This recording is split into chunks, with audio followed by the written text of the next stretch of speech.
Well, nearly around 33 Nifty companies have given their results so far in Q1, and barring in autos as well as the banks and NBFCs, which have given a cautious commentary, I guess most of the sectors the commentary remains optimistic to rather bullish as well.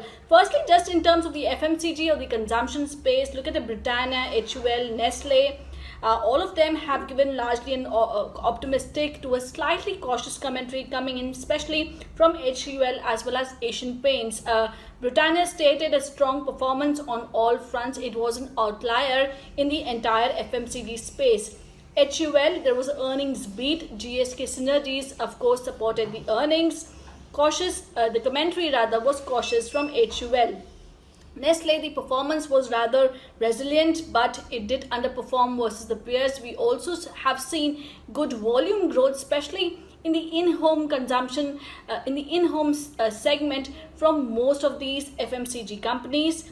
For Nestle, the commentary was optimistic. ITC, while FMCG remained in a sweet spot, the cigarette did see recovery in June. We did see cigarette volumes to be slightly better than expected. Asian Paints again was an outlier, growth led by more than just pent-up demand. We did see good volume growth in the decorative segment space, but the commentary was cautious. UPL did report strong revenue and volume growth, and they did meet the overall debt limits, and the commentary also was rather optimistic. If you look at the largely information technology space, well, I guess that was a huge amount of positive surprise, not just on the Q1 earnings, but also in terms of the overall outlook on demand as well as the deal pipeline. Infosys, HCL Tech have resumed the guidance. Infosys has given a guidance of 0 to 2% in constant currency terms. On the revenue front, margin guidance at 21 to 23%. HCL commentary was bullish. They're seeing a revenue growth of 1.5 to 2.5% quarter on quarter in constant currency terms for the next 3 quarters, and EBIT margin around 19.5 to 20.5. Tech Mahindra aims to get back to growth. They are seeing signs of demand normalization.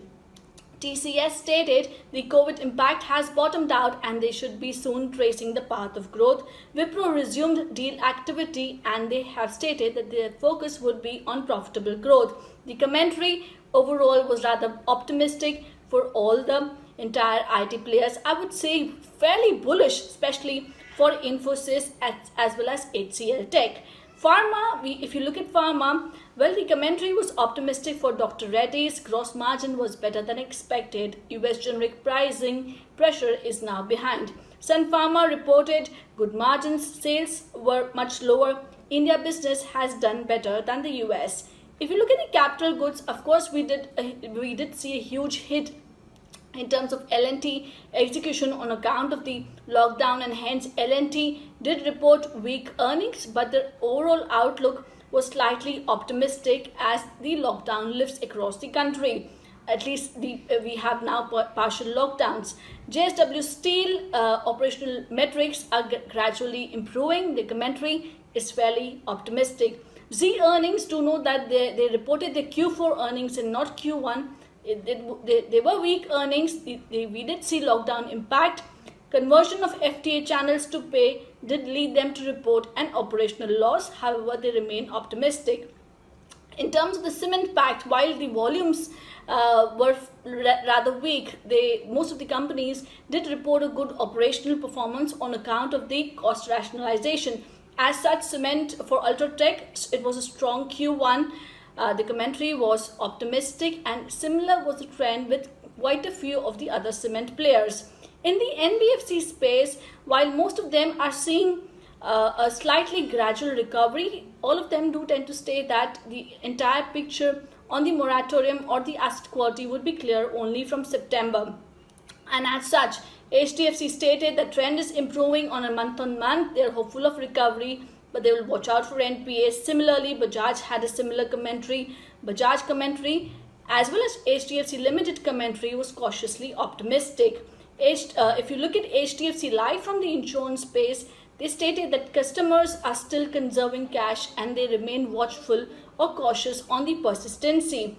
If you look at the banks, well, most of the results were good. Most of them reported a largely stable asset quality. Moratorium book has declined, but again, the picture in terms of NPAs or asset quality would be clear only once the moratorium ends.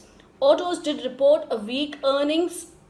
Maruti reported a loss. Bajaj Auto, their entire operations were disrupted, supply lines were disrupted, and they also saw a decline in terms of demand. As such, Bajaj Auto, Maruti, as well as Tata Motors reported weak earnings with the loss, and the commentary was cautious.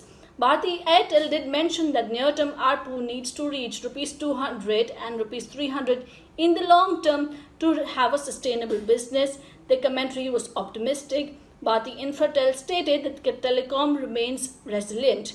Within the oil and gas, RIL posted a mixed bag in a tough quarter. Jio, of course, saved the day, and for Indian Oil Corporation, strong petchem margins were there as well as marketing inventory gain. But the overall, they did report weak refining margins. The commentary remains optimistic. So I would say that largely most of the sectors' commentary is optimistic to bullish, with just a few sectors reporting a cautious commentary. We would, of course, watch out for the next couple of months.